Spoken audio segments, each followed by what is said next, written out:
off our first panel with a very distinguished panel with, I think, all the industry leaders here from the OEMs. I would like to take this opportunity to firstly congratulate Mr. Shailesh Chandra, who's been elected president of Autocar. Congratulations. So I think this is really an honor for the country. Shailesh, I'd like to start off with you, actually, even as president of CM, just to give an overview of the EV market. We've seen a huge jump in penetration. I think it's more than doubled to perhaps 4.8%, 92,000 EVs sold in the first half of the year. Is this sustainable? Obviously, we've had the GST cuts also, which could have had some impact. I mean, there've been cuts on the ICE vehicles, not on the EVs, so really it's narrowed the gap. So if you could just kick off with, how the year has been, and clearly we've, it's looking good. 4.8 is a good number. Yeah, so Hormuz, I just want to kind of recap the whole journey of EV, right from this time we used to sell 1,000, 2,000 numbers a year in the industry to potentially this year we should be crossing 2 lakhs. We would be about year to date about 1,20,000 EVs. And it is important to understand the inflection points because it relates to the question that you asked, how sustainable this will be going forward. The inflection points have been, of course, the support of the government, and thanks to Dr. Qureshi, MHI, which has been very supportive of EVs, which has been really the initial cranking that was needed. I'm using a nice word, but initial cranking was really done by MHI with all the set of policies, which was lower GST rate or the PLI scheme, road tax waivers, and so on. That bridged that gap between ICE price and EV price, and that has been really crucial. And the initial start by Tata Motors, where we built the basic ecosystem, for the early adopters to come in, and I think that has really helped give confidence to many fence-sitters to also, really adopt EVs. But the key inflection point, I would say, has been the cell prices, which went down. I remember when we started journey in 2019-20, the cell prices used to be like $220 per kilowatt hour. Today it is $55 per kilowatt hour. And the second big factor on the cost side has been the power electronics, which is becoming more compact, more cost effective. And this has actually really led to a situation where you can give cars which are high on range, the price parity can be delivered. And at the same time, with the cell chemistries that exist today, you can do fast charging, you can give lifetime warranty. I think this is what has really been the factor behind what you see as a 2 times jump in volumes and penetration in the last 1 year. Because these 4 factors have led to a situation which has unleashed the electric vehicle growth. And I think this factor is what is going to sustain in future. This is going to remain, and you have seen that. I'll just give you an example of Harrier EV. Harrier EV gets a daily booking, which is 2 times more than the ICE. So once you hit these 4 conditions, it is the inflection point and the tipping point for electric vehicle. This needs to penetrate to the lower segments also. So I think it's going to stay. I am more optimistic about the penetration by 2030, maybe 2 times more than Dr. Qureshi. But that's going to happen because, just to complete why I'm saying this, because see, any serious player in electric vehicle today is already in double-digit penetration. We are already at 17% as Tata Motors. And we are confident that we will be more than 30% by 2030. And you are already seeing most of the manufacturers sitting here are very serious players in electric vehicle, and don't see any reason why it should not be.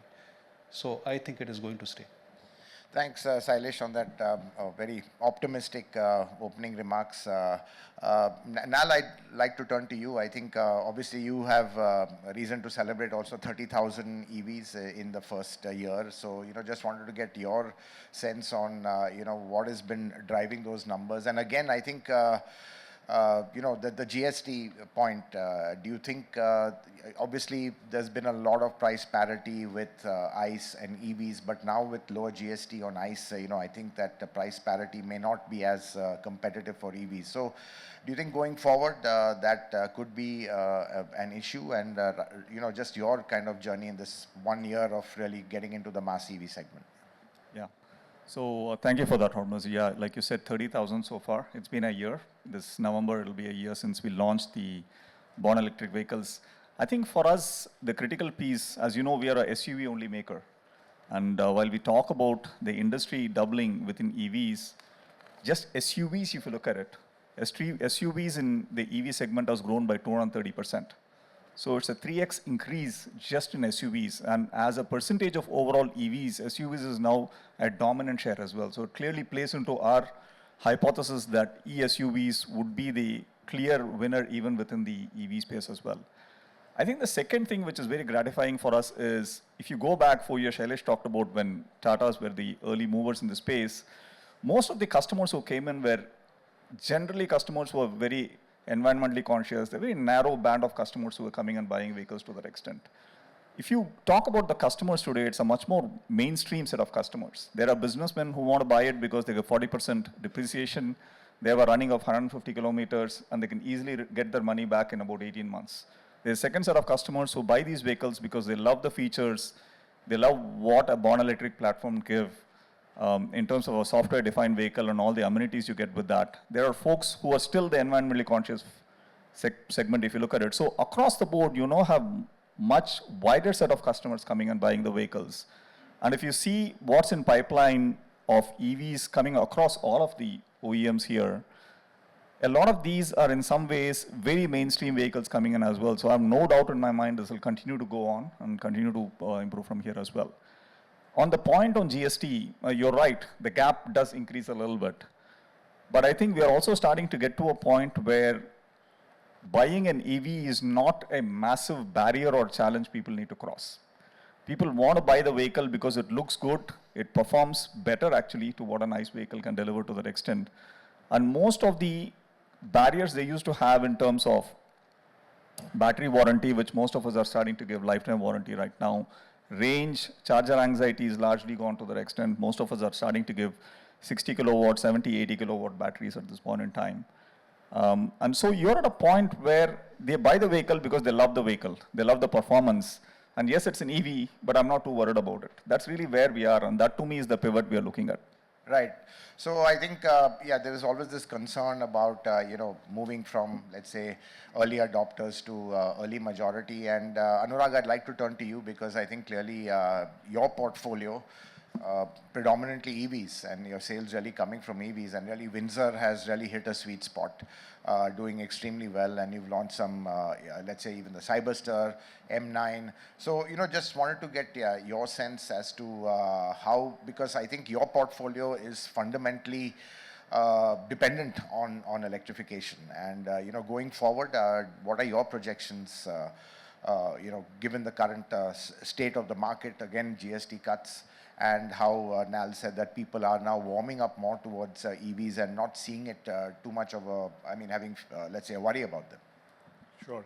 I think you're right. I think our playbook is really centered around new energy vehicles. We've decided that that's the space we want to play in, and because that gives us a right to win in some form or shape. I think the second incremental point I will make to what Nal and Shailesh said is that our projections are also similar. We believe that we are far more optimistic than Dr. Qureshi is. So we are talking more in the range of the new energy space, which is hybrids and EVs put together, should be in the 25 to 30% range. The incremental point to what Nal said is that it is not limited to tier 1 cities anymore. I think we are finding that the EV penetration is actually going beyond the tier 1 cities, smaller cities. You look at Kottayam in Kerala, or you look at Thrissur, or you look at Bhubaneswar. So it's going far beyond the EV, the tier 1 phenomena. For us, at least 50% of our sales of EVs is happening outside of tier 1 cities. I think the second thing that is interesting is that the unit economics, despite GST reduction, the unit economics from a fuel, when you spend on fuel versus spending on charging, the unit economics is still significantly weighted towards EVs. And we are finding that yes, there are consumers who are buying for the drive dynamics, the performance of the car, but there is an equal number of consumers who are buying because the savings is phenomenal, especially if you're driving slightly longer distances. And in our portfolio, we are seeing that between ICE and EVs, the EV customers are actually driving more, almost 2x of what an ICE customer is driving. So by that definition, incremental to the fact that it's good for the environment and the performance is great, the unit economics also makes great sense for consumers. Right, and Anurag, I mean, you've also, you've got right from the Comet all the way up to the Cyberster, so quite a range in electric vehicles. I mean, at the top end, which I'm going to be turning to also Hardeep and Santosh, but just how's it been with these vehicles? Clearly small numbers, still CBU, so, I think very limited in that sense. Yeah, CBU and CKD, I mean, M9 is an SKD, CKD right now. I think it's a great start, I must say. The response has completely floored us. We did not expect this level of response to the two products.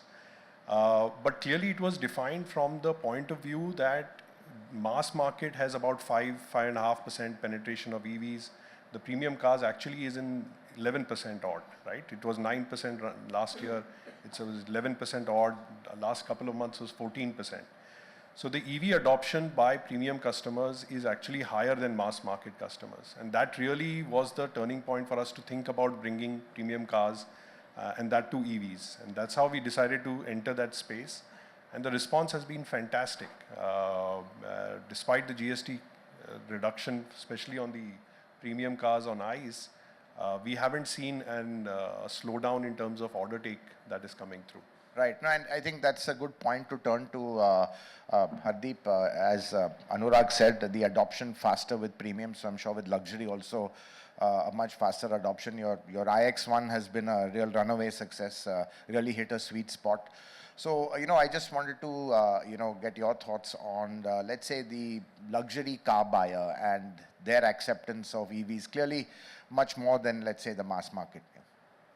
Clearly, Hormaz, in luxury, the performance is not really driven by policy, it's driven by passion. Even till last year, when we had just the 7 series in electric form, our penetration was 50-50. I mean, having a car which is 2 crore plus and having a penetration of 50-50 clearly shows that it is driven by passion. And come iX1, here we have even better ratio. We have 60% penetration coming from electric vehicles and 40% from ICE. Of course, the economies of scale has really helped us, which helped us to position it very well, very attractive price point. And that is really helping us. But coming to the point, if you see, the consumer who are buying the EVs are the ones which are really not going very long distance. They are going up to maybe 200, 250, 300 kilometers. The ones which are going really long distance are the ones which are still going for petrol. But what is really being liked by these people is also the technology, the performance, and very importantly, they are also looking at cost of ownership. So these 3 parameters have really given us an edge. And hence, we have grown by almost 250%, which is 2.5 times or 3.5 times versus the previous year. So this has really fueled the overall electric story for us. So as they say, the shift has been silent, just like the EVs. So it's been great going since last year. Right, and Santosh, I'm sure you'd echo these sentiments and, just from Mercedes' point of view. But clearly, I think you've also got a vast portfolio of other powertrains. I think you've been strong in diesel also, which I think I'm sure, let's say, cost of ownership, let's say unit economics weighs up with that as well. So just wanted to get your view, let's say, again, referring back to the GST, because clearly I think, the cost of luxury vehicles, even with a small drop in GST, will have a huge impact on the overall cost. So has that impact EVs a bit? And, clearly I think penetration much more than double digit for you all as well. Yeah, so, Hormuz, it has been an interesting journey. 2019, when we started the first EV journey, there were big discussions and hardly two players in the room as well. And then slowly, it took a lot of time. Today, I think with so many brands outside, you can see a lot of ecosystem players also coming into EVs.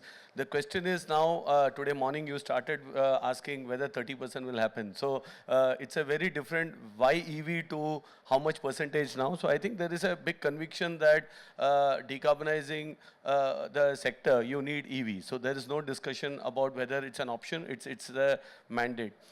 However, what we have seen also, and because we decided a different strategy to come from the top end segment, localizing those cars, clearly the biggest impact is on luxury segment also because the taxation, we were always taxed at 48% plus the road taxes. And there is a clear correlation when you look at our car lines as well. Most of our cars, when it comes to price points, on-road pricing, and this is also important because a lot of states gives incentives for EVs in terms of road tax. We see clearly that the moment the on-road price is equal or even below the combustion engine, the EVs are flying. It includes even the G. The electric G-Wagon that we started this year to the EQS Maybach to EQS. So all of these cars, we see a very clear definition. And let me give an example. When you look at Gujarat, this is the same state which had a 3% EV penetration and suddenly it became 10% the moment the road taxes changed. Even last month, if you look at total market, the penetration has actually seen a bit of drop from 1 percentage point. Maybe it's an aberration, it's October. But if you see what changed is the price delta between ICE and EV. So the sensitivity and TCO, which many of my colleagues also mentioned, is super high. Apart from this environmental reason why to buy an EV. So I think consumers still look at TCO as one strong argument to see why they should go for EV. And here, as an industry, slowly but surely, Sailesh mentioned, there is a lot of prices coming down on batteries. If we don't stand on our own shoes, I would say, in terms of cost economics. It takes 3 years. The government has been really helpful, at least for PLI and many other topics. But I think in next 3-4 years, and that's a risk. What should be the time the subsidies and the state governments are also getting restless. I take example of Kerala, where these guys have put a EV tax on cars more than 40 lakhs now.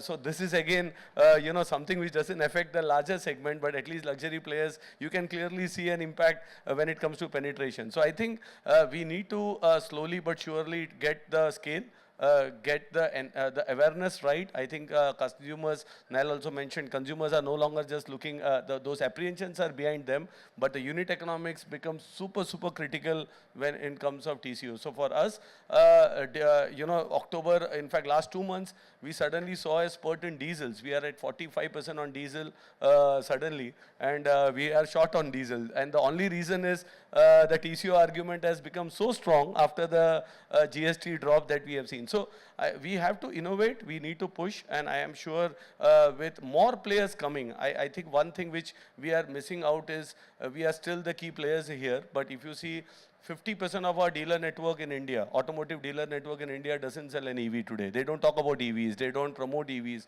So as long as I saw FADA being one of the partners here as well in your EV conclave. So I think if more products coming in, more brands coming in, more options coming in, the 30% is just a mirage. I would just say that it can easily surpass even that. But it depends on whether the full industry is committed to decarbonize. The government, including the state governments, are committed to decarbonize, and all OEMs pitch in their own piece of cake. Right. No, interesting, Santosh. I think especially on TCO, which I'll come back to, Hardeep and you on, even having an impact at the luxury segment, one would imagine there would be a lot more elasticity there. But I think you've also raised one point, which is on how important subsidies are. And Shailesh, the whole thing on EVs, to be honest, I think subsidies is really the lifeline of the EV market today. I think we've seen that when states have withdrawn taxes, reimposed taxes, had an immediate impact on that. So, the thought is, and I'd really like our panelists to give a view on how long do you think, the EV industry or the EV market has to depend on these sort of subsidies. And clearly you had mentioned that the battery cell prices have come down. So clearly you're getting some cost parity there. But still, I think subsidies is a very intrinsic part of the growth.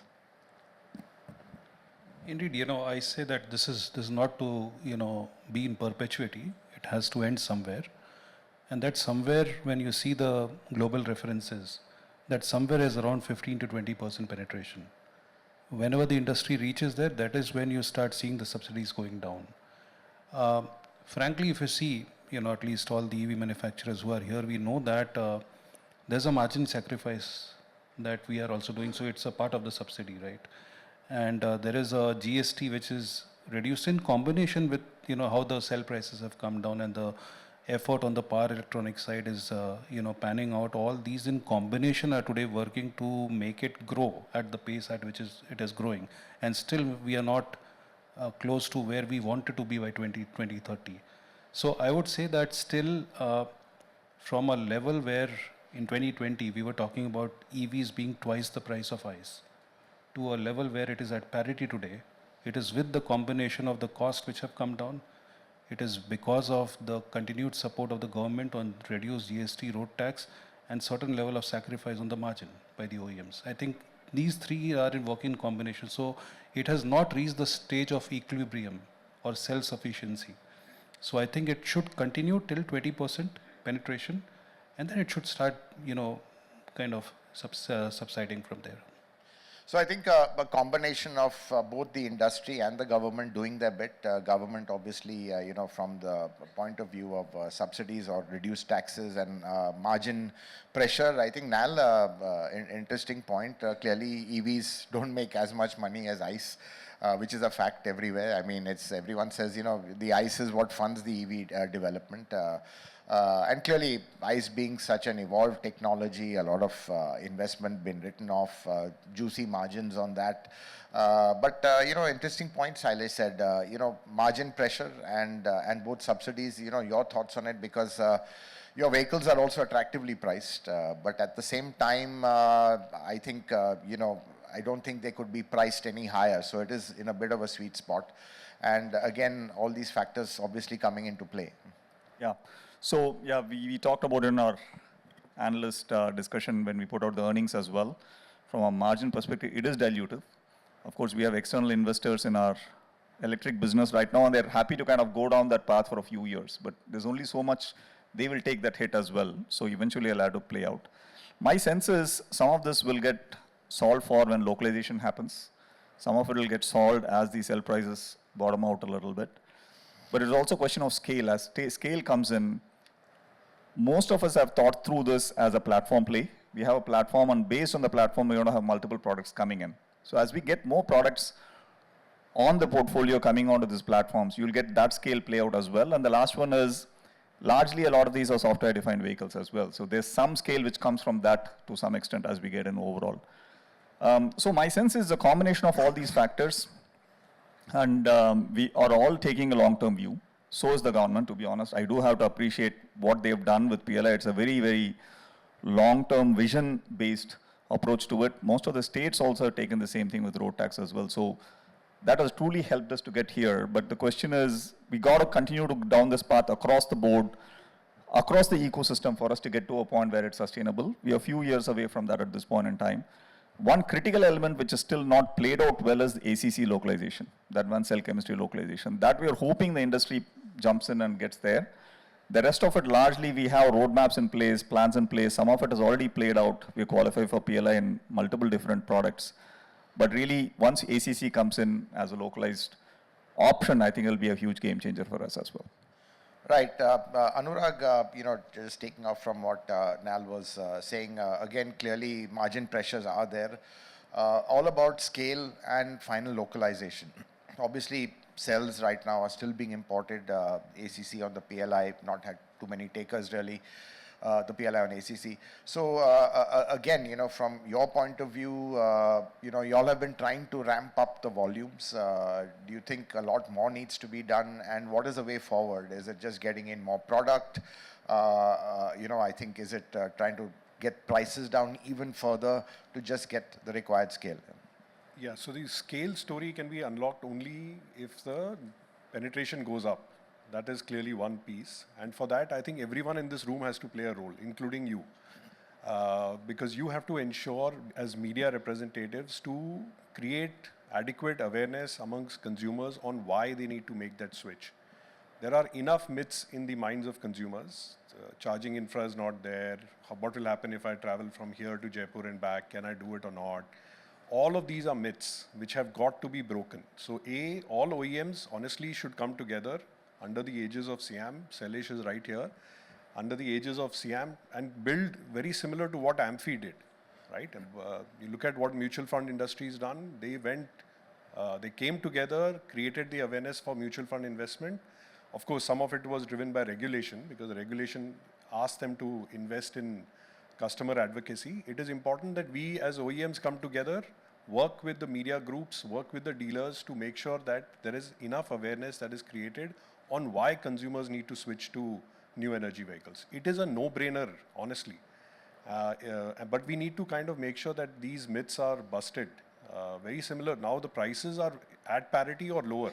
In the case of Windsor, at least if you look at the 4.3 meter products, Windsor is actually priced lower than any other 4.3 meter automatic in the market.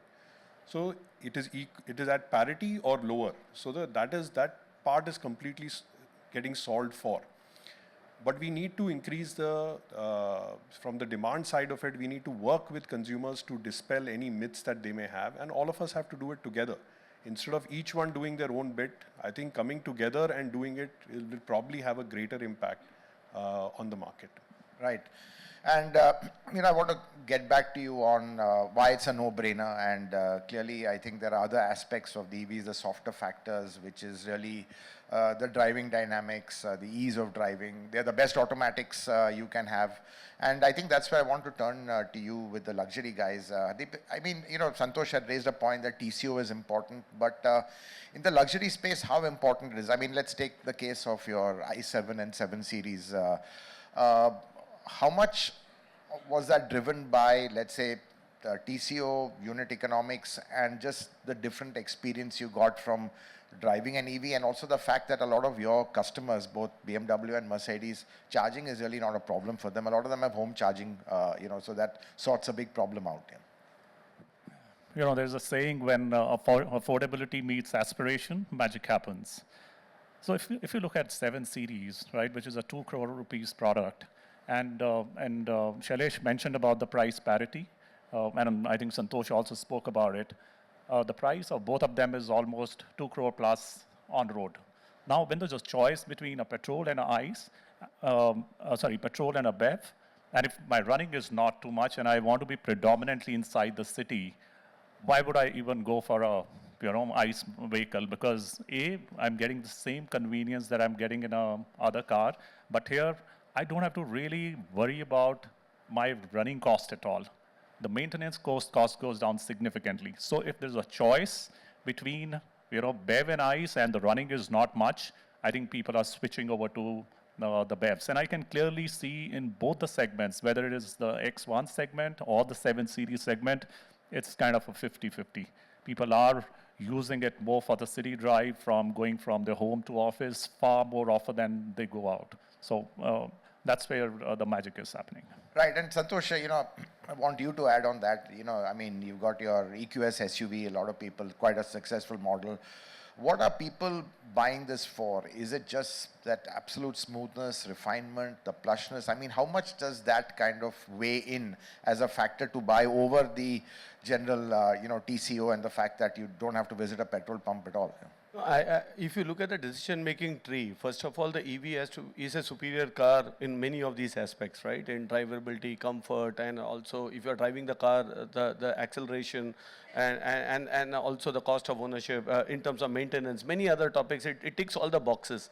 But if it is cheaper or same as ICE, the moment it is, I think we have a brand from the US with all the expectations which came in, and the only reason, if you see, can attribute why doesn't India accept A brand or B brand is the pricing. If you see, it's completely off the radar, and the moment you are off the radar, there is no, because consumers today know what they are purchasing. They are across segments. I would tend to believe, I'm not an expert, I would say, on the other segments, but on the luxury as well, maybe it's not the savings on fuel. Maybe you can take that away in the luxury luxury segment there. But initial purchase price, and that's exactly, let me give an example of EQS versus GLS. October, I saw GLS again going up significantly because the GLS prices came down by 10 lakhs after the GST impact, and the EQS was where it was because of the GST remaining at 5%. Immediately you can see consumers shifting back on the powertrain preferences. It's the same car, same, just a different month with a different price point that you can see. So I think what's helping luxury in general also is that we are able to get cars at different price points, very similar to the ICE, in spite of high cost of an EV vehicle. I keep saying that if you look at the core content of a car, the EV is much more having product substance and content compared to a ICE, because if you take the taxes out and look at the ex-factory prices of these two cars, the EV is much more expensive, and the customer is able to get this huge value out of an EV, which generally, and then the residual value argument kicks in, saying what happens at that point. Again, here, if you take the residual value from the end of life, from 15 years, because you would definitely get a better price on a 15-year-old EV battery compared to a combustion engine car in terms of when you go to scrap it or when you go to sell it off. So I think these economics the consumer does in his own mind. The pricing, initial purchase pricing, and here it is about on-road price. So even different states behave differently based on the on-road pricing delta, and if the on-road pricing is sweet, the cars fly off the shelf. Even the G Electric for us was a stunner actually. It just flew off the shelf in spite of being a G-class, top end 3 crore car, but the AMG was 4.5 crores. So at 3 crores, it found huge takers compared to a 4.4 crore combustion engine car. Right. A lot of Harmaz, I just want to add what Santosh mentioned. In case of luxury, what is really helping us is the RV, the assured RV that we are providing. One of the success factors of iX1 that you mentioned is the assured RV, because a lot of people are apprehensive what is going to happen to the RV of the car after 3 to 4 years or 5 years.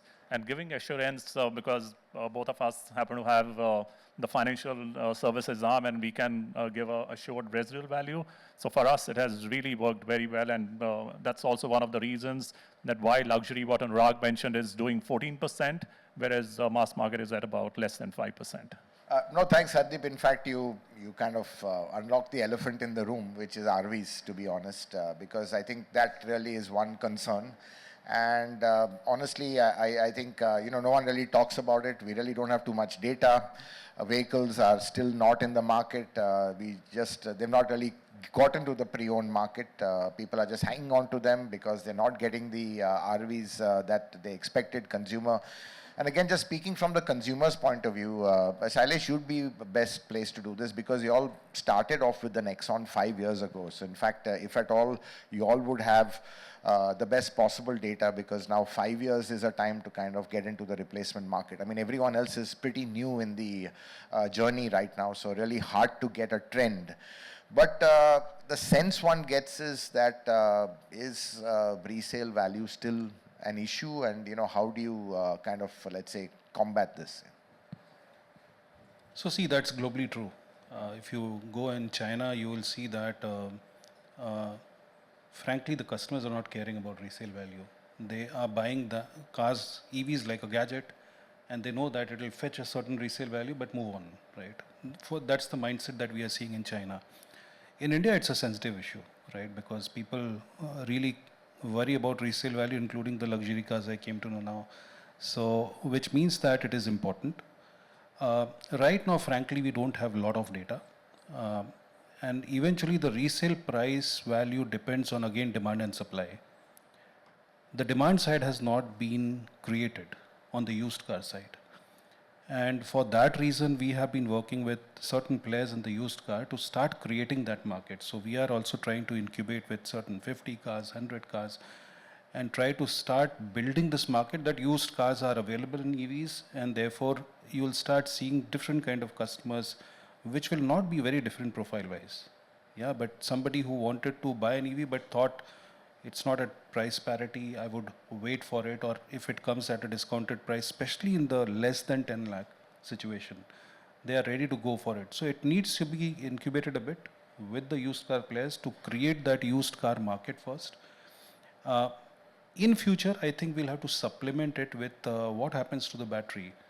after 8 years of warranty. Now we are giving lifetime, but when we had started, it was 8 years. So we are figuring out how we give confidence to the next buyer, right? So that is something which we are working on. How we evaluate the price of, what is the right price for the used car. For that, we are doing the pricing engine and all. All these efforts we have started in, I think after 1 or 2 years, we should start seeing the result. But it is true that resale value for a new tech without any reference will be at discount to the resale value of established, ICE market. Yeah. Right. No, thanks for that. Yeah, go ahead, Nal. Yeah, just want to add a couple of points on this. I think there's a little bit of a lens change we'll have to use for RV of EVs also. Of course, the lifetime warranty on batteries that few of us are starting to give now, it's really started to change the game. But beyond that, I'm going to go back to the analogy of consumer electronics, which Shailesh brought. See, if you look at your phones, you don't necessarily think that after a certain point in time it gets old. You just do a software update on it, which the provider gives you at some level, right? Some of that is starting to play out in software-defined vehicles as well. You will get new features which can get updated over the air over a period of time. The vehicle itself, we talked about the operating mechanics of the vehicle, doesn't age as much as an ICE vehicle does to that extent. So you leave that aside, you have a vehicle which has a potential to keep getting updated features over a period of time. So your ownership period also can change, and you can still get the best-in-class features coming on over a period of time, right? So there's a little bit of a lens change we need to have from consumer perspective, which is what the Chinese OEMs and the Chinese customers are starting to see to that extent, right? So it'll take some time, but I think that the conversation will change once you think of it from that lens rather than just like it's a car which will die or it'll age very quickly. Right, so, yeah. It was an interesting fact which I wanted to just point out on this issue. See, when we launched the Harrier EV, we offered to the Nexon EV buyers and people who have bought EVs in the last 5 years that you get a loyalty bonus of 1 lakh rupees. Whether you trade off your old car or not, most of them did not trade off their car. They're saying, I'm happy, let it be, I'll get the second one. They actually let go their ICE vehicle. So people are actually not letting go. Maybe it is also a combination of that they'll not get the right price for it. So better this can serve as the second car in the family, and I can use it for 8 years. After 8 years, frankly, if you take a Tiago EV, for example, you have fully recovered the price of the car. Even if the resale value is 0, you are saving every year 80,000, 90,000 rupees as operating cost. 8 years, it's nearly 7 lakh rupees recovered. And so could it also be, Shailesh, that the level of obsolescence is much less in an EV? With an ICE, you worry about 10 years in diesel, 15 years, worry about that, and there's always a change on that. Sorry, Santosh. But Hormuz, I would say also, let's be candid that, the first generation EVs were the first generation EVs. As Nal said, now software-defined cars, the future cars, or even the current cars, why future? Even the current generation cars that all of us are now offering it to the market, and also what's now coming with software-defined vehicles, they are really benchmark in terms of technology, in terms of now the technology obsolescence part, which was there in our first generation EVs that most of us sold. Now we took the leap of faith, we offered it to the market, and I think that's something the customers also realize. And their offers like loyalties and others, it only helps to tell those consumers, we value you. You were the first movers who came into EVs. Maybe there is a cost for that as well in terms of residual values and others. But then as long as brands are able to take care of that anxiety in different forms and manner, I think that's a big leap of faith that we can do to the market. And then this current generation cars, I think, will not age or will not get the obsolescence rate would not be as drastic because of what software and many things are coming in the car.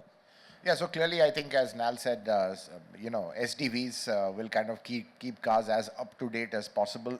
And I think, Shailesh, possibly what even Santosh said, the early adopters, I think they don't have, they bought it because they want to buy an EV. So I think the practical factors were much less of an issue over there. So Anurag, MG ZS EV, I think also been around for quite some time. So I'm sure you have some data on that. It's been around about, 4 years as well.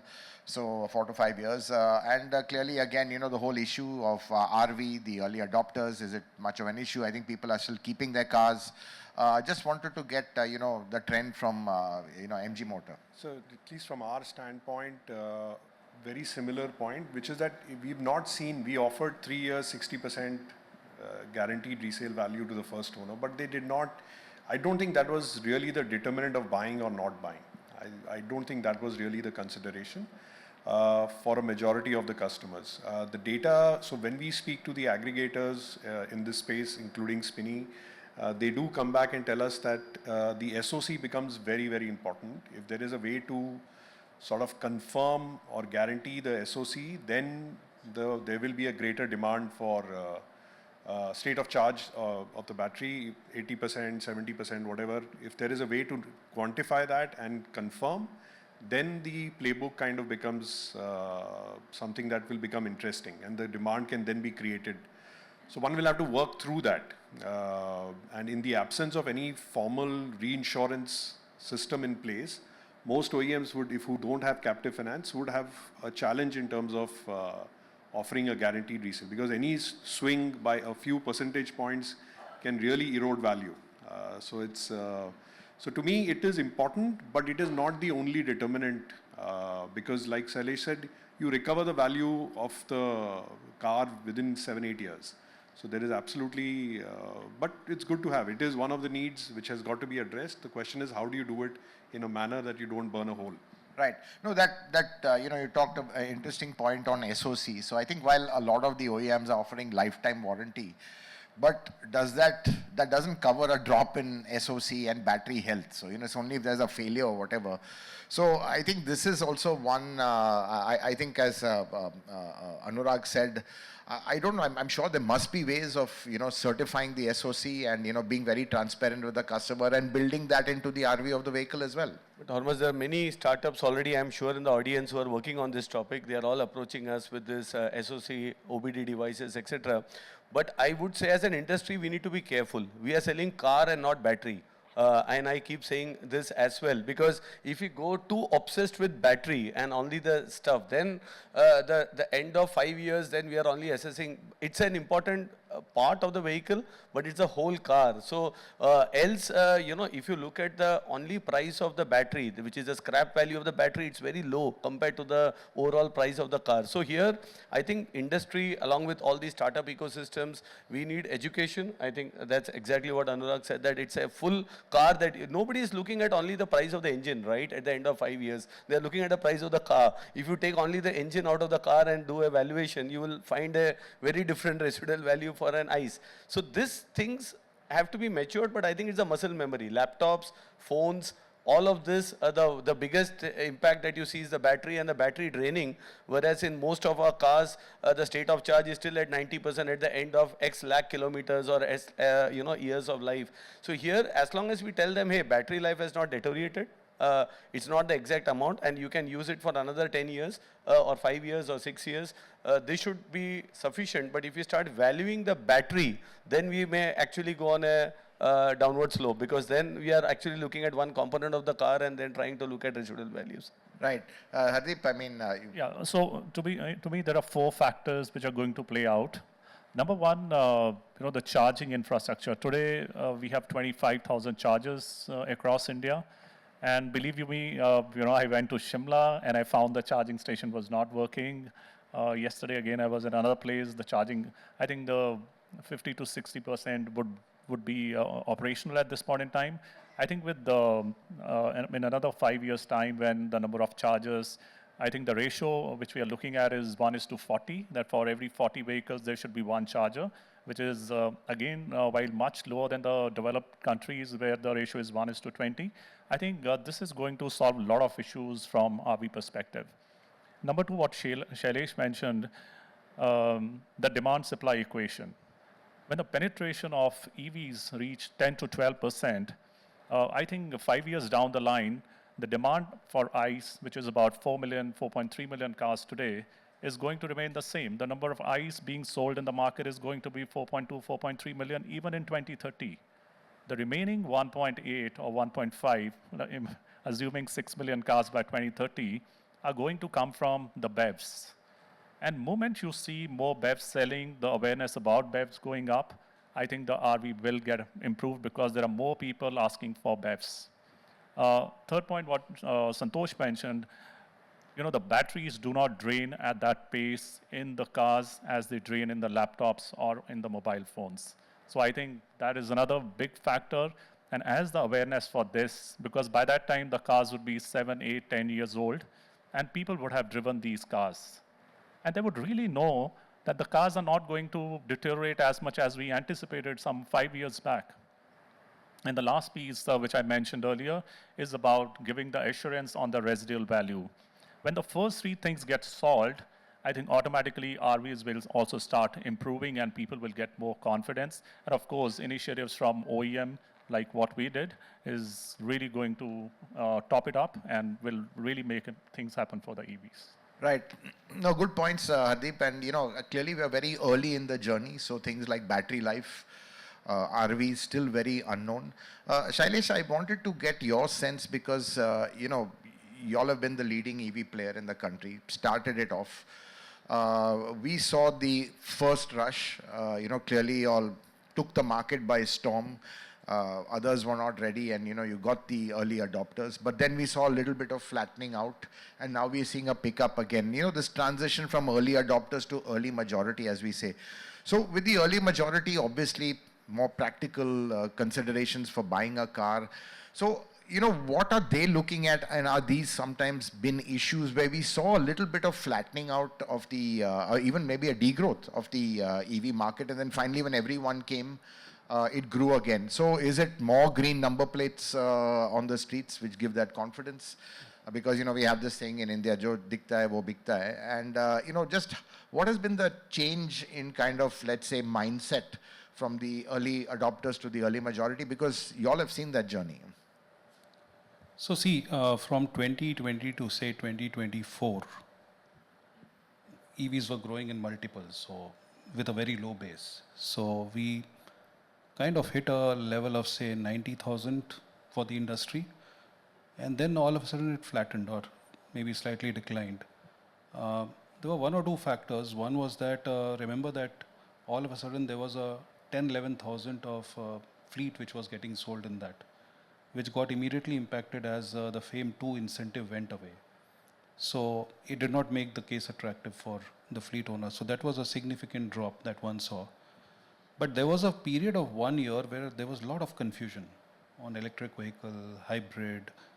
Globally, there was negativity around electric vehicle, and therefore, all of a sudden you saw customers backing out of it. And social media, of course. Yes, and therefore they saw the whole thing backing out. And then I would say where it really picked up is, some of, the options which came in the market, where this whole negativity ended, where I said the inflection point got hit in terms of price parity, 500 kilometer plus or 400 kilometer plus range that you started in lifetime warranty, fast charging. I think these combination of these four really triggered the market again in favor of EVs, and therefore participation, as Santosh was saying, it is so important that multiple players participate, which gives more confidence to the customers that this is going to stay. It's not just a one player game. It is multiple players who are participating, coming with very good products, and therefore they also gain confidence. That in combination of the 3-4 things I said, which is, I take that as a formula for hitting the sweet spot, even in the entry segment. Once in the entry segment, you're not able to hit that. You will not be able to hit the range of 500 kilometer at price parity. So both have to work in combination. So now it has picked up. If the cost journey is going to make the entry models, which is less than 10 lakh vehicles, also deliver 400 plus kilometer at price parity, still it is not at price parity even with 300 kilometer. So that is the space where the next surge of growth can come, and that will come through two. One, the cost reduction journey. It has been a deflationary trend as far as the cost of EV components are concerned. EV ICE in general will be inflationary. So I think that in combination of all this, this should start hitting the sweet spot. Therefore, this growth journey has started. But this small bit of, a bit of discontinuity that you saw was because of that reason. But now it has come back. Yes, the entry segment will face because in the problem because of the GST arbitrage which has come down for the lower segments.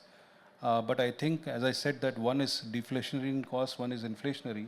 You'll again reach the same level where again the lower segment cars will be able to deliver the combination of 3-4 things over a 3-4 year period is what I believe.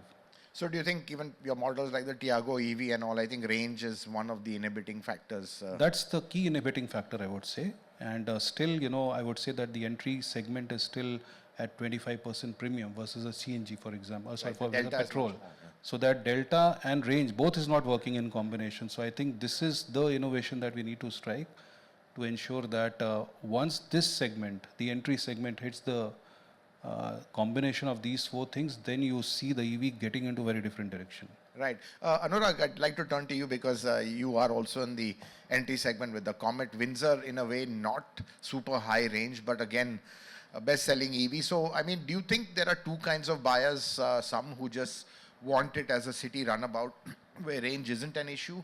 Or do you think eventually range is some insurance they want in their back pocket and that finally is going to be, you know, what is really kind of increasing the appeal of the car? Yeah, so I don't think the consumers are homogeneous at all. I mean, there are just so many kinds of consumers, and I can tell you families of customers that I've met. The husband is owning a Windsor, the wife may be owning a Comet, she's a teacher in a school. It is a very practical car for her, gets to the school because parking is an issue. So cities like Bombay, parking is a big issue. Bangalore, another city which is a major seller of Comet for us, is primarily because parking is so much easier. Traffic is so intense in that city. The ability to go through and get to your destination fast enough becomes the use case, right? Fathers or moms on a weekend want to take their kids for a football match or whatever would prefer a smaller car. Daily errands that are required on the Comet absolutely make sense instead of taking a full Monty car. So for me, I don't think the consumers are homogeneous at all. Within a city also, you will find multiple use cases. I'll give you a classic example. Recently, yesterday we met a company which is providing home medical services. Right? Medical services are being provided at home, which is a very common phenomena these days with senior citizens. And we are finding that they've started using the Comet now. Why? Because it is nurses can get to the patients fairly quickly, very economical for them. So you're finding use cases which you would otherwise have not been able to crack through. And again, I go back to the fact that the TCO or unit economics is one of the biggest drivers, given the fact that everything else is pretty same amongst the cars. They look good, they drive well, etc., but the unit economics makes it super, gets them through the hurdle. But taking from Sailesh's point, I mean, to be honest, the Comet, there was some price adjustment which had to be made, which kind of, you know, kind of supports his point that delta at the lower end is much higher and becomes more of a barrier. So it's a balance, right? I can drop price by half and sell 3 times more, but you have to balance it to what you want to do on your P&L as well, right? So I think it's a balance between the two. I think the important thing is to find use cases for these products within your consumer base. That to me is very important, and finding those use cases and then cracking through with conviction is really important. If you try and do your standard sales pitch that you do on ICE on EV, it ain't going to work. I think it's got to be a different sort of narrative that has to be communicated to the customer. Right. And Nal, I mean, you know, XUV 400, not a great start, but clearly with your Born EVs, you know, it kind of supports what Sailesh said. You've got a lot of range. They're big vehicles, 30,000. That's a fantastic number. So I think just to get your sense of the EV buyer today, you know, one would imagine very practical considerations. Wants a vehicle that can maybe do, let's say, a weekend journey comfortably without a charge, because charging is still an issue, as you know, Deep was also saying. So do you think the buyer has kind of, let's say, in terms of his requirements of more practicality, range is becoming a big factor? Yeah, so, and I'll just go back to the point you were making earlier as well, Harmas. Just from a segment perspective, the early buyers 4 years ago were actually willing to forgive a bunch of issues that your vehicle could have or compromises in that sense. Today, the mainstream buyer who's coming is not going to compromise just because it's an EV to the extent. So we want to start there, right? I think definitely range is something quite a few customers are looking at. But the interesting thing we are seeing is once they have taken the vehicle out for a couple of long distance rides, it's never a concern after that. It's just that the first 2 times they'll have to go out a little bit and do this, right? Our stats show that about 25% of our customers have done at least 4 300 kilometer end-to-end before the next charge in the last 2-3 months, right? That's 25% of my entire customer base to that extent, right? But is that straying away from the home charger? That's the point, I mean. It is a And charging DC in a public charging. It's in a DC public charging. charger to that extent. So, and the interesting insight for us is, you know, we look at charging and compare it to petrol bunks. I'm using that as an example. The reality is if you take the 90,000 petrol bunks you have around the world, around the country, you take all the urban petrol bunks out of the equation because reality is you have what 300,000 home chargers installed because 400,000 vehicles have sold. Then you just look at highway petrol bunks and start to compare it. You're not very far from parity at this point in time, just from an establishment perspective. Comes back to the point we were making earlier. The challenge is uptime and availability on speed of charging. These are the 3 things we have to solve for now. More than actually having, most of the highways are starting to get saturated with chargers now. The reality is fixing these 3 things. When I show up, is it available? It's available. Is it working? It's working. Can I charge fast and get out of the way, right? So really, these are the things we have to solve for. And my sense is we are probably 18 to 24 months away from starting to solve some of these things, right? And once you have that, I don't think it's an issue. There's so many drives across all the OEMs we talk about. People have done 400 kilometers, 600 kilometers, 1,000 kilometers in a day, by the way, as well. So I don't think it's as much of a challenge to that extent. Then it comes back to the usual questions on resale value, which we have talked about as well. I'll just add one. I mean, see, this is the role that as OEMs and media have to do. What is the number of ICE cars on the road? 35, 40 crores. How many petrol pumps? 100,000, give or take. What is the ratio? Second, 450,000 EVs sold. 30,000 last recorded data, 30,000 fast chargers or DC chargers or charging infrastructure that is available publicly. What is the ratio? It is a no-brainer. I mean, the charging infrastructure, the question, the reliability part has to be sorted, but that will get solved. It is not a, I mean, ChargeZone is a sponsor here. I'm sure they're sitting in the room and they will take note. They will also start ensuring that they guarantee that if you show up, it will be as reliable as any petrol pump is. And ऐसा नहीं है कि petrol pump बंद नहीं होते. Right? But apart from the reliability, I think the fast charging is also an imperative because, you know, we have so many 7.5 kilowatt chargers, 12 kilowatt chargers, they won't do the job. You know, we have insisted our dealer network as minimum 60 kilowatt to 240 kilowatt.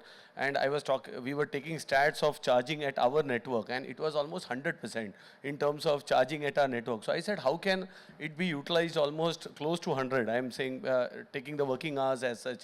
And then the answer came, no, you know, one of the dealers said that some other cars don't have charging network and they are coming to charge, even the demo cars are coming to charge at our outlet and we are anyways obliging because it's part of the ecosystem. I think one from our side, we need to mandate all of our, I would say, dealerships and sales and service outlets have high capacity charging, which is to do with anything to do more than 60 kilowatt. And of course, the charging ecosystem also coming in. Otherwise, the numbers may end up misleading. And last topic, Anif Qureshi had to leave, but you know, this topic is, can we democratize charging with a UPI kind of a movement? You know, we have multiple, I would say, charging system. They all, if we can aggregate them, and if each one, every customer is able to see, is it available? Is it working? Can I pre-book it? And if I have to pay, I don't need to load an app. It just goes seamlessly. The moment we achieve that, then it's like petrol pump and fuel stations. That's something I think in this round and as part of the conclave and many stakeholders, we need to all commit to it because then it will help the ecosystem. Right now, data is so critical that everybody is holding on their ecosystems. But at some point, if we democratize it, we feel it will really accelerate adoption as well. No, that's a good point, Santosh. In fact, with that, I want to kind of, you know, wrap up this session with charging. Because, it's not a question of how many chargers, it's a quality of chargers, charge anxiety. And I think in India, we have to kind of accept that, we are not used to filling fuel ourselves. There's always some attendant coming and doing it. And then for here to download an app, open the, let's say the flap, put in the charging gun, it's something we are not used to, and it's just inconvenient. So, Shailesh, my question is, and, to all of you all actually, is charging infra still the biggest hurdle? Because I think I would say that 90% of all your owners have some form of home charging, which goes to say that because they don't have it, they may not even be buying an EV, which can be an issue. I don't know if you might have some data on that. But I would imagine it's a very, very high proportion that they have some form of home charging, so they don't want to stray away from a plug that is convenient for them to get to. And again, this whole fact of speed as well. We're getting higher capacity batteries. Is 60 kilowatt enough? I mean, we've got a panel today on charging, and we've got a lot of the, CPOs here, but I think, so it'll be very interesting to hear what they have to say. But, your thoughts on what you'd like to see from the charging infra. Convenience, it should be frankly as convenient as filling up fuel, which means ideal for me is a guy comes to you and says, kitna kilowatt chahiye, he puts in the gun, you pay by credit card like you would at a pump, go have a coffee or whatever, and, maybe at least upgrade to 120 kilowatt chargers where the speeds are much faster. Today, everyone's going to 2C as well and, 3C. So clearly the charging speeds are also important. And, just looking forward, the charging infra, the sense one gets is still pretty much a bottleneck that needs to be addressed. No doubt, because, there was one reference given that by Null, I think, that when people start driving it, they feel comfortable. And therefore, I always say that the range anxiety or a charging infra anxiety is for people who have not bought EVs. People who have bought EVs, there's no range anxiety. Shailesh, how many of them do they have charging at home? What's the That's percentage? what I'm saying. So, people who don't have a possibility of putting a charger because their society is not allowing or whatever, Exactly. or they don't have a parking lot, if they don't have an office charging, then they stay away, because that is fundamental, because 90% of the time they will be charging, at home or office. So that is definitely one area of concern for people who are not able to get either of it, which means that there is a case for chargers within the city also. When it comes to highways, I think, and I'll give a reference, because for, I would say, cars like Tiago, Punch, and cars which are sub 15 lakh, which are low on range, charging infrastructure is very important to do intercity drives. But cars like, the cars from Mahindra or us, which are now more than 500 kilometers, frankly, the dependence on charger is very less. I see my colleagues coming from Pune on Harrier EV doing up and down without the need of charging the car. So, frankly, as you go forward, because I've seen that we had done a survey which showed that median intercity drive in the country is 180 kilometer, and 90% of the cases is less than 400 kilometer. So, as you start getting those kind of vehicle, there will be less pressure of charging infra. Having said that, if you want to bring the mainstream into consideration for EVs, that charging infra is must, as an assurance that, like I see the gas stations, you also have charging stations. So this is a fundamental, because on highways, what gives you confidence that you have on highways gas stations? That signages. Right. The big signages of BP or HP. We have, as somebody told, we have now 30,000 chargers on the highways. But you don't have signages that, therefore you have to depend on an app. But app only you depend when you have an EV. If you don't have EV, these are the signages which help you. So I think those are the kind of things we need to do. And I think the solution is that instead of having chargers on the highway every 50 kilometer, bunch it together in logical places, 20 of them, 30 of them, so that even if one is not working, the other one is working. If the two are occupied, third one is available. Right. That confidence is needed in the customer. And that requires a lot of collaborative working with the government also and discoms. Right. Because bigger problem of putting that kind of supply. Yeah, because you don't get discoms acting fast on putting the substations and all. I think that is the biggest bottleneck. I think if we are able to solve this problem by giving mega charging stations with 20, 30 guns available in food courts and these kind of places, logical stops, on the highways, I think we'll be able to solve this problem. Right. No, that's a very good point. And, just turning to all of you all very quickly, we, Deep, luxury car buyers, I don't know how many of them actually charge themselves or get their drivers to do it or what. I'm not chauffeurs to do it. Shailesh made some really good points. You have to have the confidence. Why can't we have signages over there? Maybe, we can ask Charge Zone to put up a big, let's say sign wherever they are. So But I must say, charge zone is not the problem. Right. There are OMCs which are the problem. Most of the OMC charges are non-operational. Right. But I think some of the, startups like Charge Zone and some of the other ones in the south are doing a great job in terms of reliability. Yeah. Right. From my viewpoint, two things are going to happen, which I mentioned earlier as well. The number of charging stations are going to increase. So from 25,000 to 1 million, how quickly it will happen, we have to see. Number two, the quality of charging station will improve. As I mentioned, there's a lot of huge downtime today. I think it is going to definitely improve from where it is today. Number two, the range is going to increase. We saw range to the tune of 200 to 300 kilometers on a single charge. It is now moving north of 500. The new Neue Klasse, you were there in Munich, it is 800 kilometers. The new iX3 that we are launching, maybe a year down the line, is more than 800 kilometers. So with range going up, charging infrastructure coming down, I think this is going to solve the problem. Number three, which is in luxury and now moving to the mass market also, is the regenerative braking. Right? Frankly, I was in Shimla and my range was 125 kilometers to come down to Chandigarh, and I panicked. I moved to the first charging station, it was not working. By this time, I could see that the regenerative braking is kicking in. And when I reached back Chandigarh, my range was still 125. So this is a rare example that, I was coming downhill, but I think regenerative braking can also, if you are smart enough to drive your EV, of course you can't then cruise at 150, 160, you have to be smart about it and make sure you get the range that you want. And I think, and if there are more technologies in times to come, will surely solve, but I think these three will definitely solve the problem that we find today.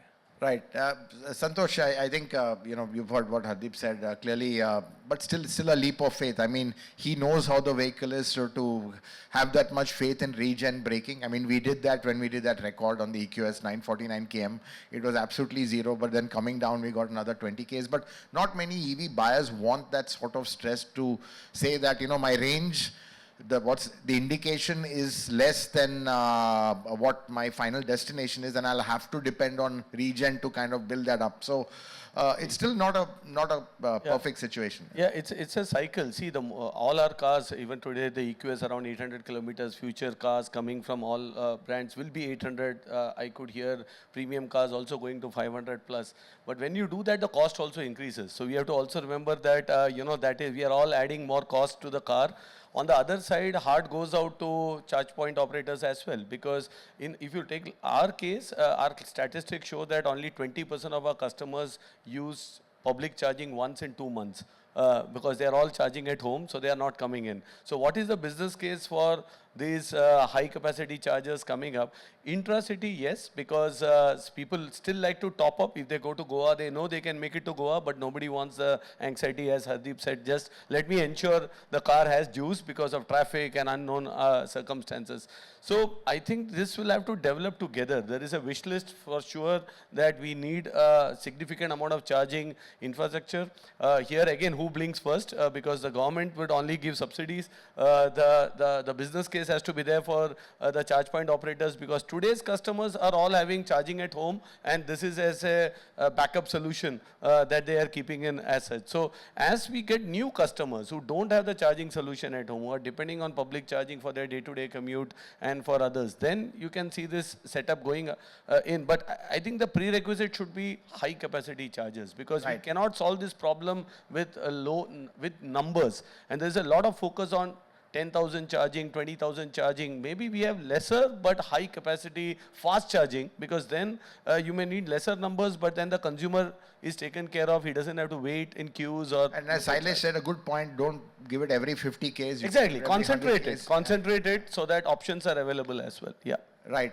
Nal, I think, clearly, I think charging is going to come. I mean, we've got companies, quality, providing quality charge zone, but clearly they're far and few between yet. I mean, clearly you've gone on a high range with your products, looking at, let's say 500 kilometers plus, but Santosh raised a very good point. Cost is still there. Dependency on cells from China is still there. So clearly the battery is, let's say, I wouldn't say it's something that is very critical to, let's say, your costs, the range, overall infrastructure, or, even a situation where MG has done quite well with, let's say, smaller capacity battery vehicles, which are quite successful. And I think it could be that a situation where the charging infra has evolved and developed to a point where you really don't need high capacity batteries or big batteries. It's like having a large fuel tank. When, let's say, in Ladakh, sometimes you don't have a petrol station, and, we always wanted a car with, let's say, 80, 90 liters. So it's a similar situation. Yeah, so listen, I think you're going to have all the different use cases. I think Anurag talked about it. You need both. You need large vehicles with large batteries, and there are people who will want that. There'll be people who will have small batteries who will want the charging facilities to be available in different parts of the highway. So I think it's an ecosystem play. We'll have to play with it continuously. Shailesh captured it very beautifully in terms of all the different pieces that we need to put together as well. And the high-speed charging that we are also mandating with our dealers, it has to be at least 120 plus when they put out a charger. I think you put all of these things together in the ecosystem, it will play out well. Right, thanks. And lastly, Anurag, I think 120 kilowatt chargers what everyone wants. Your Comet doesn't need that at all. It can go with a 15 amp plug. And to be honest, that's worked brilliantly for some. So do you think they're going to be, let's say, demand for both ends of the spectrum? Yeah, I continue to hold the line. It is not homogeneous. There are enough customers out there to be able to tap into. I think the only incremental point to what everyone has said, I think if we as an association were to go to the ministry, every commercial building that is ever built in India from here on should have a space that is dedicated for EV chargers. I think China did that. China was exactly where we are in 2020, 5.5% penetration. Today they are 47%. So there are enough steps that the government is already taking. We believe concentrated effort together by the OEMs today for advocacy building with media and outside of the media. And second is the charging infrastructure, which is going to be reliable. Third, mandate it. Mandate the fact that every commercial building that is ever established from here on should have EV charging. Thanks, Anurag. I think we will end this session on that note. I think clearly we've talked about this in the past. I think charging infra, especially in residences, office, still a challenge that needs to be sorted out. A lot of hurdles, permissions, that sort of thing. But I think clearly, I think with increase in charging infra, the demand would definitely go up. Already we've got vehicles that are not too reliant on having a widespread charging infra. So I think OEMs have adopted that route of long range. And clearly, I think, as you said, not homogeneous. I think, with all these factors coming into play of charging infra increasing, I think that'll be that final hurdle, which I think would really take EV penetration and demand to the next level. So thank you very much, gentlemen, and really appreciate your time.